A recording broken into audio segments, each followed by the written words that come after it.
Goak, tambang bawah tanah terbesar dunia ada di Indonesia. Tahukah Anda tambang bawah tanah terbesar di dunia ada di Indonesia? Tambang tersebut dikelola oleh PT Freeport Indonesia atau PT FI di Papua. Seperti apa kecanggihannya? Tambang bawah tanah kita ini terbesar di dunia. Kita juga perlu bangga bahwa tambang bawah tanah terbesar di dunia hanya ada di Indonesia, khususnya di Papua. PT Freeport Indonesia sudah lebih dari 5 dekade menambang tembaga dan emas di Mimika, Papua. Dimulai dari kontrak karya atau KK untuk tambang Edsberg pada 1967, tambang Gasberg pada 1991 dan kini berlanjut di underground mine atau tambang bawah tanah.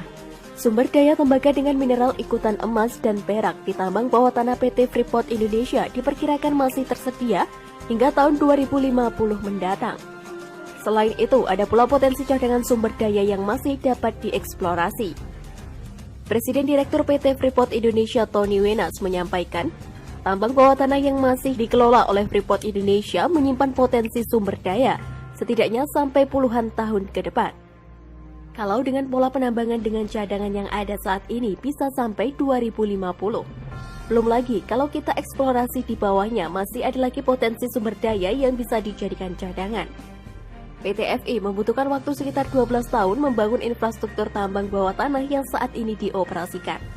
Investasi yang dikucurkan untuk pembangunan tersebut mencapai 8 miliar US dollar.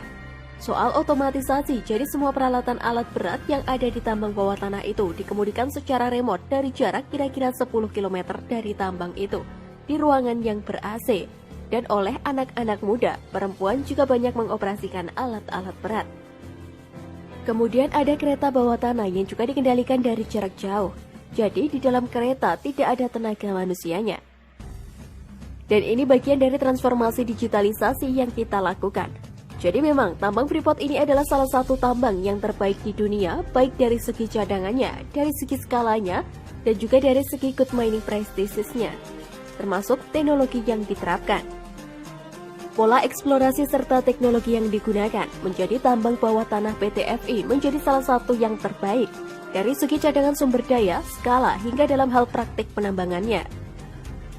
Pemerintahan Presiden Joko Widodo pada 2018 lalu memperpanjang izin tambang Freeport Indonesia hingga tahun 2041. Apa yang akan terjadi setelah 2041? Presiden Direktur PT FI Tony Wenas menjelaskan seluruh rencana bisnis perusahaan hanya disusun sampai 2041. Termasuk rencana pembangunan jangka panjang juga hanya disusun sampai 2041. Sementara cadangan di tambang Freeport ini masih cukup banyak untuk dikeruk sampai tahun 2050-an. Di satu sisi sebenarnya kalau dari segi pertambangan di dunia adalah bahwa sebenarnya izin usaha pertambangan itu jangan dibatasi oleh jangka waktu, tapi lebih kepada dibatasi oleh cadangannya. Begitu cadangannya habis, ya selesai.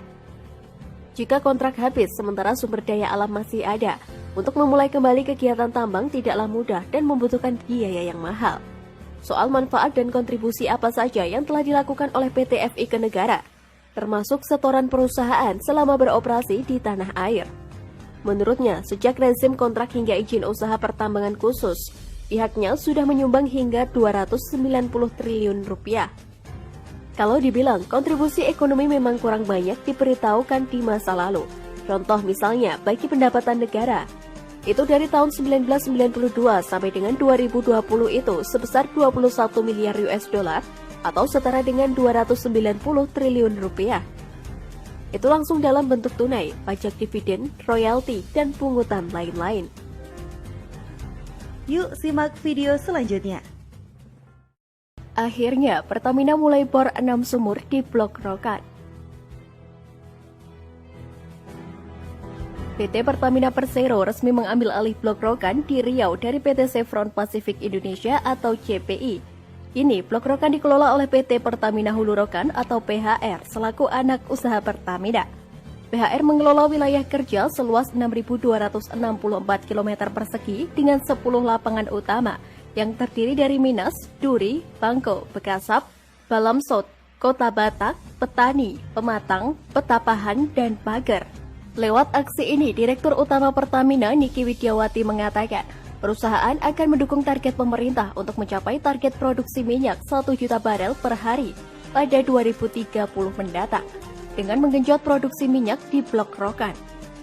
Dari catatan SKK Migas, rata-rata produksi minyak di Blok Rokan sekitar 160,5 ribu barel per hari pada Juli 2021. Angka itu setara dengan 24% dari produksi nasional dan 41 juta kaki kubik per hari untuk gas bumi. Secara total, Blok Rokan telah menghasilkan lebih dari 11 miliar barel minyak. Jumlah tersebut terhitung dari periode 1951 hingga 2021. Lantas, seberapa besar potensi produksi minyak di Blok Rokan dan kontribusinya terhadap target pemerintah pada 2030 mendatang? Direktur Eksekutif Institute for Essential Service Reform, Fabi Tumiwa memprediksi produksi minyak di Blok Rokan akan naik menjadi 200.000 hingga 300.000 barel per hari dalam beberapa tahun ke depan. Secara bertahap, naik menjadi 400.000 barel per hari pada 2030 hingga 2035 mendatang sesuai target SKK Migas. Artinya, kontribusi Blok Rokan terhadap produksi minyak nasional berpotensi semakin tinggi. Jika saat ini kontribusi baru 24%, maka beberapa tahun ke depan bisa mencapai 25% hingga 30%. Kalau Blok Rokan bisa memproduksi 300.000 barel per hari pada 2030, artinya ada kenaikan hampir 2 kali lipat dari sekarang. Itu bisa berkontribusi 25% hingga 30% kalau target 1 juta barel tercapai pada 2030. Namun, Pertamina perlu berupaya keras untuk menaikkan produksi minyak di Blok Rokan. Salah satunya dengan penerapan teknologi Exchange Oil Recovery atau EOR. Mengutip dari laman resmi Pertamina, EOR adalah metode perolehan minyak tahap lanjut dengan cara menambahkan energi berupa material atau fluida khusus yang tidak terdapat dalam reservoir minyak. EOR umumnya diterapkan di lapangan minyak yang telah cukup lama diproduksi atau mature field, dengan tujuan mengambil minyak tersisa yang tidak dapat diproduksi dengan metode perolehan primer dan sekunder. Sejumlah teknik EOR yang dikenal sejauh ini adalah injeksi uap panas, injeksi kimia, dan injeksi gas. Teknologi EOR umumnya diterapkan di sumur tua. EOR dapat menahan potensi penurunan produksi minyak secara alamiah. Dengan EOR, Fabi memproyeksi ada tambahan produksi minyak 50.000 barel per hari. Artinya, produksi minyak di Blok Rokan bisa mencapai 200.000 barel lebih jika teknologi EOR benar-benar diterapkan pada 2024 mendatang. Di sisi lain, Pertamina harus cepat-cepat melakukan eksplorasi atau menggali sumur baru di Blok Rokan untuk menambahkan produksi minyak ke depannya. Menurut Fabi, masih ada cadangan minyak di Blok Rokan sebanyak 1 miliar barel sampai 1,5 miliar barel. Akhirnya, PT Pertamina Hulu Rokan telah mengebor 6 sumur baru di Blok Rokan sejak alih kelola dari PT Chevron Pacific Indonesia pada 9 Agustus 2021. Perusahaan optimis dalam 4 bulan ke depan target pengeboran 161 sumur baru di Blok Rokan bisa tercapai. Pertamina kini telah memiliki 10 sumur baru yang aktif di Blok Rokan melalui pengeboran yang efisien. Berdasarkan data Kementerian ESDM, Blok Rokan merupakan salah satu wilayah kerja strategi yang telah menghasilkan lebih dari 11 miliar barel minyak sejak tahun 1951 hingga 2021. Sepanjang semester 1 2021, rata-rata produksi minyak kerja tersebut sekitar 160,5 ribu barel per hari, atau sekitar 24% dari produk nasional, dan 41 juta kaki kubik per hari untuk gas bumi. Blok Rokan merupakan ladang migas terbesar kedua di Indonesia yang memiliki luas 6.453 km persegi dengan 10 lapangan utama, yaitu Minas, Duri, Bangko, Bekasap, Balamsot, Katabatak, Petani, Pematang, Petapahan, dan Pager. Dalam upaya meningkatkan produksi migas di Blok Rokan, Pertamina telah mencanangkan kegiatan pengeboran 161 sumur baru di Blok Rokan untuk tahun ini. Selanjutnya, Pertamina juga mencanangkan akan melakukan pengeboran hingga 500 sumur baru pada 2022 mendatang.